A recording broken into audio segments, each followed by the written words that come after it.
What are you guys clapping for? Oh, okay. We're starting now. Hello, guys. I'm at Cambio. We're having a great time already. We were talking about all kinds of things. But we're going to continue talking about other things now because you guys sent a lot of questions. I can't even imagine how many, but the last 2 days, my Twitter has been blown up with questions. The first one that I always get is, do you see this message? So, yeah. I just did. Here we go. When are they going to release the full version of Shot in the Dark? That's a very good question. I hope everything that we've ever done gets released one day, like in a massive BTR compilation album or something like that, and then you guys can just go grab it real quick, and then you can listen to it forever. But I don't even have Shot in the Dark, so there you go. I know, it's right. It's like I performed that, so I don't even have it. Weird. What's the song you turn up loudly when the car comes? What's the song you turn up loudly in your car when it comes on? Super bass, right? I mean, that's pretty awesome. Yeah. It's just catchy. I love it. You know, interesting fact, that song was written like 2 years ago, 3 years ago, and it just sat there and nobody ever used it. And then she heard it, and now we all hear it. What do you guys think of Va Va Voom, her new song? It's cool. I mean, it's interesting, right? I'm not the hugest fan, though. Have you heard Bass Nectar's Va Va Voom? I don't know. Do you know who Bass Nectar is? No, who's that? Educated. He's like well, it's like drum and bass, I would say, DJ, but he kind of invented like that whole like sub-bass kind of like wobble thing. Yeah, and he's been doing it for like, I think his name's Lauren, but he did a song called Va Va Voom with Lupe Fiasco. You should check that one out. Yeah. Best compliment you've ever received? Wow. Kendall, you're a nice guy. You know what? You're a good guy. I like that one. It's not a bad compliment to take. And I get that every once in a while. I try to be a nice person as often as possible. How do you describe Logan, Carlos, and James? All right. I mean, I don't know. Just in general, describe them. Logan always likes to have a good time. Living on the edge. Living on the edge. That's just how he lives. Carlos is very particular about everything. He has like a way about every little thing that he does, and like I remember when we were on tour, I was like, yeah, man, in South America, I was like, I'm collecting these flags, like I'm getting like these little mini flags, and he was like, cool, cool, cool, cool. And then the next day, he's like, hey, does anyone have like a giant flag, like a really big version? And I was like, what are you doing with the big flags? He's like, well, I'm collecting them now. And I was like, what? Now you're... He literally was collecting flags. I think he was collecting T-shirts. He was collecting shot glasses, matches. So by the end of the tour, I think he probably had a suitcase just full of tchotchkes and collectibles. So that's Carlos. And James likes to do like cool, awesome things. He's like Speed Racer. Like you can see him when he's driving his motorcycle. He's like, haha, Speed Racer. Like, got the whole outfit piece, like from the helmet to the jacket to the pants, everything. And he's doing this new Bronco. I'm sure you guys heard about that sometime. I haven't seen it yet, but I'm assuming it's going to be pretty cool. All right. Will any of you guys be dressed up as a girl in BTR Season 4? You know what? I've done that. I'm good. I'm good. Who knows? Scott has a way about writing things like that, and we'll see. I just actually read the script for the first episode, and it's pretty funny. I think you guys are going to like it. And we start working on Monday, so here we go. But you're not dressed up as a girl. I might. No, I'm not dressed up. I can tell you. Spoiler alert! I'm not dressed up as a girl in the first episode. Sorry. I'm sorry. I know that was something you guys were all looking forward to. Here's a good one. Kendall, do you like Mexican food? Who doesn't like Mexican food? Do you like Mexican food? Yes? Okay, good. This is like Dora the Explorer, where I ask a question and then I'm just gonna wait and say, great! Can you find Strawberry Mountain? Very good, very good. They're like, I have no idea what you're talking about. How is Fahrenheit 451 your favorite book? I don't know how, but I will say that it's just a great book. It's interesting to read, right? Isn't it awesome? Yeah. It's just so fun to read, and like I always try to find books that are like that, but there's not a lot of books like that. So I actually got a lot of crap recently from the boys because when we were on tour, I started reading 50 Shades of Grey.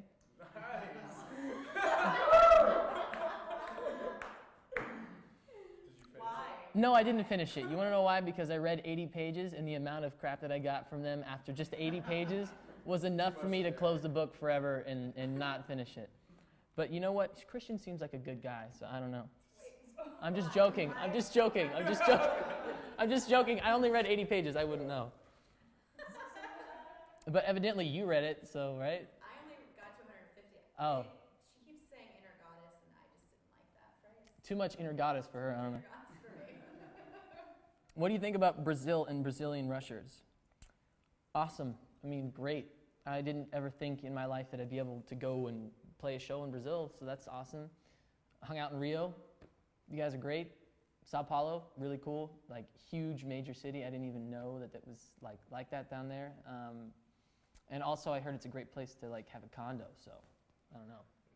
Maybe one day. Where's Kendall? Oh, he's in Sao Paulo. He's been there for 2 years now. Is he doing anything? No. He's just chilling. Collecting flags. Collecting flags. Reading 50 Shades of Grey. And reading 50 Shades of Grey. And Fahrenheit 451 shortly after. Kendall, will you be going to Coachella this year? Yes. I can promise you if I can.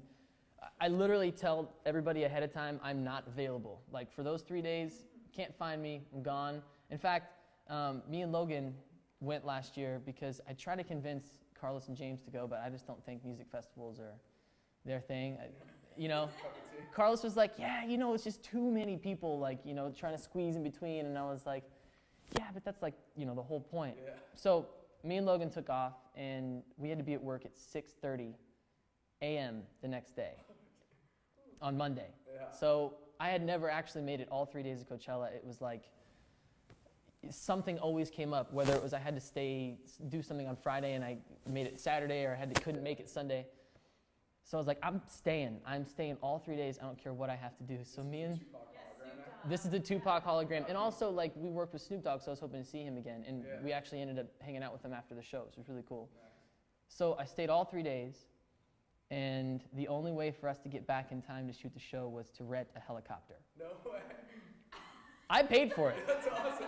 No, I totally paid for it. It was like, it wasn't one of those things where it was like, oh, rent me a helicopter. It was like, Kendall, rent yourself a helicopter. So I did, and at 4:45 in the morning, me and Logan were like this, flying back, and no one was there to pick me up either, so I took a cab to work. Nice. That's the way to do it. Cheers to that. You going first weekend or second weekend? I don't know. I mean, I haven't even gotten tickets yet, but I'm hoping because the label saves some, so I'm hoping I can just grab a couple. But I went first weekend last time, and it was like cold. I remember I didn't have sufficient clothing for that, so I had to buy a sweater that was 4 sizes too small. It came down to here. And me and 3 of my friends had the matching sweaters because we were all cold. So we're running around Coachella with crop top sweaters matching, baby blue, so at least it was, for a guy. And not the craziest looking person there either. And actually, we looked pretty cool. So, It's Coachella chic right there. Kendall, can I be your girlfriend? Yeah. Sure. Say your name now. Maybe your girlfriend. Just a Latin girl. Well, it's got a whole bunch of weird little things. No, it's one crazy mustache. No, actually, never mind. Never mind about that. I don't know what's going on here. Okay, that was a little trickery. Are you going on a summer tour? Yes, we are going on a summer tour. I hope I'll see you this summer. We're going to be filming until like April or May, and then I would assume we'd be going on tour right after that. So that's going to be fun. Get some other questions here. Stratford Legend. Yeah, at Stratford Legend, that's who it is. What advice do you have towards someone that feels alone because they've never been in a relationship and all their friends have? I didn't mean to bring the tone down at all right there. I just happened to pick that question. Not that complicated. Be happy, you know. No one else can make you happy except for yourself, so do that first, and then don't worry about it, and eventually something great is going to happen, because it just does. There's a path, I promise. It's going to be a good one. Well said. That makes sense, right? Yeah, sorry. Dude, listen, man, don't worry about what happens, bro. Just Sometimes it's tough. I'm sure there's a lot of, at least a few girls at 21 and up that. We should auction you off. Ooh, no. Should we? I'm not selling myself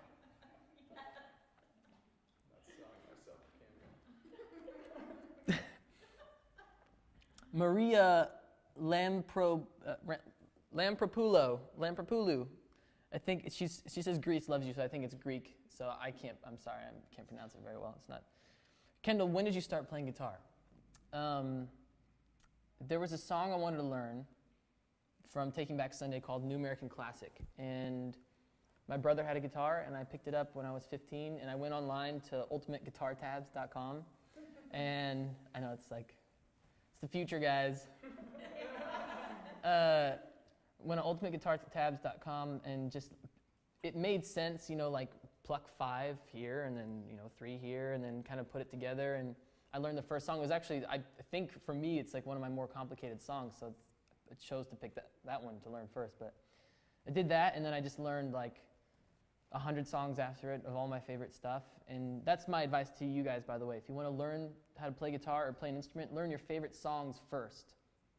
Get great at them, and then those songs will inspire you to write your own music, because then you learn the chords, you know how to go from place to place, and you can figure that out. But I kept playing, and then Heffron Drive started, and I did that for a while, and then I got Big Time Rush, and it kind of, that one song, learning that one song led to my whole life starting. So pick up an instrument, play it, you never know what can happen. Dreams come true, right? That's another one of those moments. You usually have an track. I know, right? That's an moment right there. This is a good one. At I_love_BTR Ush. If a movie was made of your life, what Hollywood star would you get to play the leading role? Man, I don't know. I don't think that person is like that old yet, because I'm hoping to have like at least 20, 30 more years of interesting things happening. So the actor that would play my life would probably be younger than I am now. So it could be some really awesome actor that's undiscovered. You know what I mean? I know that's kind of a lame answer to the question, but if it was someone now, just someone ridiculous like Samuel L. Jackson to play Kendall. You gotta live it big time. I'm not yelling, this is just how I talk. Oh, that's great. Yes. I approve. Yes. At Oh My James Maslow. Woo! Woo! Oh my. CoverGirl has really helped me with self-esteem issues. What inspired you to write it? I love you. I love you too. I have a friend of mine that I really care about, and she's really cool, and I think the world of her, and she might not have thought the world of herself. So I wrote a song about it, and then you guys heard it. So if it means something to you, I really appreciate it. And I've seen so many CoverGirl tattoos that it like blows me away. It's really cool, and the best moment of my life really is like on stage when you guys are singing the chorus at the end when we do our show, and that's really cool. So I'm glad it inspires you guys and makes you feel better, and it inspires me to write more music like that. So you'll be hearing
Got a peace sign on my back and a heart on my sleeve. There you go. Literally. Yeah. I think we're back in action. And we're back. Sorry, guys. Lithium ion does run out. Yeah. If you could have, this is at iHeartCarlos, if you could have a $10,000 shopping spree to one store, which one would it be and how long would it take you to spend the $10,000? Well, I can tell you it wouldn't take very long at all. Where would I go? One store. I wouldn't go buy a car or anything like. I don't even think you'd really get that great of a car for $10,000. You get like a used Tercel or something like that for $10,000. One store, something like Target. You can get everything there. Did you know that? You can get everything there. It's amazing. Or Costco and just go like stock up on like a whole bunch of crazy stuff. And then if I was gonna go towards a little bit of my my habit, it would be clothes. I like buying clothes, so. Or Guitar Center. I didn't even realize, like when I was younger, I was like, I got my first guitar, oh my God, and then now I walk in and I have like 15 guitars now. I didn't even know how it happened. I swear, it's just like, it's cool, yeah, I'm gonna buy that because I love getting new guitars and the different types of wood on them and stuff, and then now I look and I'm like, there's like stacks of cases, so. What's your favorite guitar? I think the one that I bought myself originally, I pitched in and my grandparents pitched in, so it means a lot to me too, a Breedlove. But I have like 3 or 4 Fenders now, and I have like a Takamine and a Hofner, you know, like Paul McCartney's bass. Oh, yeah. I have like one of those and all kinds of stuff. So, so yes, Guitar Center, Barney's. I had to. Do you want to come to Universal Studios Florida again? Love to. You might just be in for a surprise. Wow, that's a really inappropriate question. What's the youngest you would date? What's the youngest you would date a girl? Don't ask that. What's going on here? It's legal parameters here. Yeah, there's a statute. You can look it up on Google. Yeah. How long do you intend to appear in the series? From at Nastia Estiva. It's a pretty name. As long as the show wants us to appear on it, really. I mean, we're doing a 4th season, and it's up to them if they want to do a 5th, and we'll see what happens. And we're going to have fun either way. This next season is just, I already have like 7 wardrobe changes for this first episode, and I can tell you they're ridiculous. Like, it's going to be funny. And there's lots of guest stars this year, actually. So I can't really tell you about it right now, but there is like quite a few. And the first episode might even be a little bit crazy with guest stars, so. Tune in. What's the thing that struck you most about Latin American countries? And that's from at Oreo Con Rush. Just beautiful place, beautiful people, sweet and nice people. And you guys got some good food down there. Man, Peru. Ceviche down there in Peru. Woo! Woo! Ashley Schaefer BMW. Woo! Yeah. My man. Have you already recorded songs for the 3rd album? From at Lord Skeletti. Yes, so many, like 40 or 50, and we're gonna have to go through them all and shrink it down to like an album-sized bunch of songs. But it's gonna be great. There's so many songs that are really inspirational, and I think you guys are really gonna like it. And I hope that it just kind of takes grab. It's gonna be fun. So let's do a couple more questions, and then I'll see you guys later. Here we go. What's one thing we don't know about you? From at Laugh Love Logan, which I've seen her a lot actually, so hello. One thing you don't know about me. I gotta think. There's gotta be something.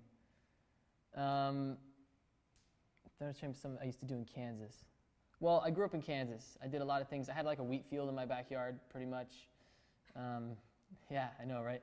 And so we played paintball in the backyard with like the Walmart guns that you'd get for like $60, you know, and then like we'd run out there. And I was the youngest, so I didn't have a mask.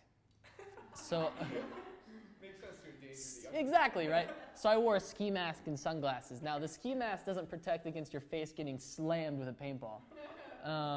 And that happened. I remember I thought I was doing well. And then I swiftly got a paintball right in the top of the lip, and it's like there was no protection at all. Just right to the face, and that wasn't good. That kind of like scared me away from paintball for a while.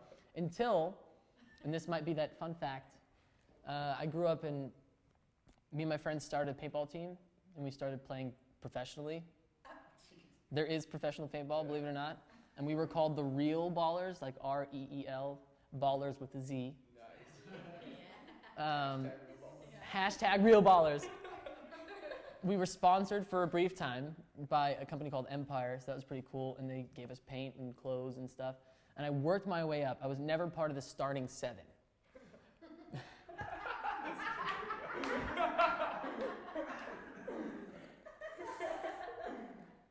I was never part of the starting 7. So I worked my way up, and like some friends would leave, and then some friends would come and join the team again. So I kept going. We did maybe 4 like legitimate tournaments, like where we all flew to like Tampa and played in the Tampa Bay Buccaneers Stadium. Like it was a real thing. Everyone knows Tampa's the mecca of paintball. Everybody knows Tampa. In Huntington Beach, actually, they had some really cool tournaments on the beach there, so it was really cool. Worked my way up, finally got to the starting 7. And we played one tournament. And I did okay. You know, it was like we weren't that, these people were like nuts, like sliding. They were really great at wiping off if they got hit. Like they had like this really cool strategy about like cheating. Yeah, cheating. Yeah. I really admired it. Cheating. Played the one tournament and the whole team broke up. Just like that. Right when I made the starting 7. So that's something you might, I was, for a very brief time, at the age of 14, a professional paintball player. I think that's the way we wrap it up. So I had a great time talking to you guys. I'm sure I'll be back doing this again. I'd love to. I signed the wall, so you got to go check that out when you get a chance. And I'm up there with some pretty cool people, so I'm honored to be here. And keep sending questions. I might just answer them on my own Twitter and stuff. See you guys soon. Bye.